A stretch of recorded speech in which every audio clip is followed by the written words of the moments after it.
नमस्कार, बहुत स्वागत करता हूं आपका कटिहार लाइव में। देखिए, इस वक्त छठ का समय है और निश्चित तौर से बिहार और यूपी में छठ व्रतियों की एक भारी संख्या है जो छठ व्रत करती है। हालांकि ये छठ पर्व जो है ये बिहार और यूपी में पहले प्रमुख तौर से मनाया जाता है, लेकिन अब देश के हर भाग में मनाया जाता है। यहाँ तक कि विदेशों में भी इसकी संकल्पना की जाती है। विदेशों में भी अब ये प्रचलित हो गया और विदेश में रहने वाले भारतीय और विदेशी भी अब इस पर्व को मनाते हैं। लेकिन हम बात आज यमुना नदी की करते हैं। जी हाँ, यमुना नदी, जिसमें कि छठ व्रतियों द्वारा छठ किया जाना है। और निश्चित तौर से ये इस नदी के बारे में अगर आप देखेंगे तो ये जो नदी है ये बहुत ज़्यादा केमिकल युक्त है। केमिकल युक्त इसलिए कह रहे हैं क्योंकि तमाम फैक्ट्रियों से निकलने वाली जो गंदगी होती है ये इसी नदी में बहती है और इस नदी को आप देखेंगे तो सालों भर ये झाग से भरा रहता है। जी हाँ, झाग की वजह से, जिसमें कि बहुत सारे केमिकल का मिश्रण होता है और इस मिश्रण भरे युक्त पानी में स्नान करने से निश्चित तौर से तमाम तरह के चर्म रोग होते हैं। और निश्चित तौर से कई सारे डॉक्टरों ने भी इस जो केमिकल युक्त पानी है इसके बारे में रिसर्च किया था, बताया भी था कई तरह। लेकिन फिर भी दिल्ली में ये तमाम चीज़ें, इन नदी घाटों की सफाई को लेकर सरकार की उदासीनता सदैव देखने को मिलती है।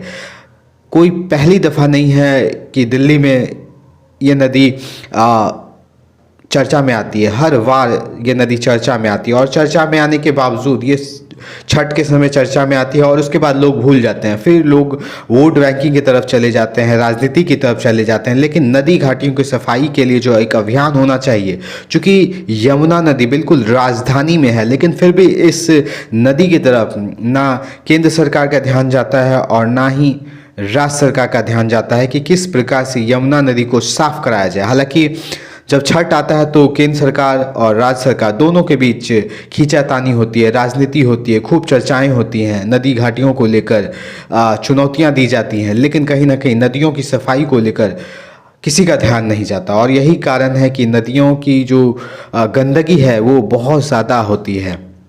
हालांकि नदी जब छठ का समय आता है तो निश्चित तौर से इसमें कुछ केमिकल्स डाल दिए जाते हैं जिससे सफाई करवा दी जाती है और एक दफ़ा फिर छठ पर बन जाता है। फिर जितनी भी फैक्ट्रियां होती हैं उसकी तमाम गंदगियां इसी नदी में आ जाती है। आप में से बहुत सारे लोग भी महानगरों की तरफ रुख करते हैं। महानगरों में हमने एक चीज़ देखी है कि गंदगियाँ वो बहुत भारी मात्रा में होती है, चाहे वो नाली की गंदगियाँ हो और इन जो हमारे घरों से निकलने वाला अवयव है वो तमाम चीज़ें जो है नदियों में जाके ही मिश्रण होती है और इन्हीं नदियों में पर्व मनाया जाता है। सोचिए कितना विध्वंसक होता है। खैर, इस वीडियो को बनाने का मकसद केवल यही है कि नदी घाटियों की सफाई बेहद अहम होती है, ना केवल आपके लिए, छठ व्रतियों के लिए, पूजा पाठ के लिए, बल्कि आने वाले भविष्य के लिए। क्योंकि नदी घाटियों में जैसे ही गंदगी फैलेगी वो बहुत सारे चीज़ों को इफ़ेक्ट करेगा। इसके लिए सरकार को केवल राजनीति नहीं बल्कि इन नदी घाटियों की सफाई के लिए एक सफाई अभियान भी लॉन्च करना चाहिए और चाहे वो केंद्र सरकार हो चाहे वो राज्य सरकार हो, निश्चित तौर से तमाम नदी घाटियों की सफाई होनी चाहिए जहां पर लोग सुगमता से जा सके, पूजा पाठ कर सके। खैर, इस वीडियो में इतना ही, लेकिन ऐसे तमाम वीडियोस को पाने के लिए फ़ौरन हमें लाइक कर ले। यूट्यूब, फेसबुक, इंस्टाग्राम पर हम उपलब्ध हैं तथा हमारे तमाम सोशल मीडिया लिंक्स को अपने दोस्तों, रिश्तेदारों, परिचितों को भी शेयर कीजिए, साझा कीजिए, हमें मजबूत बनाइए। अपना बहुत बहुत ख्याल रखिए।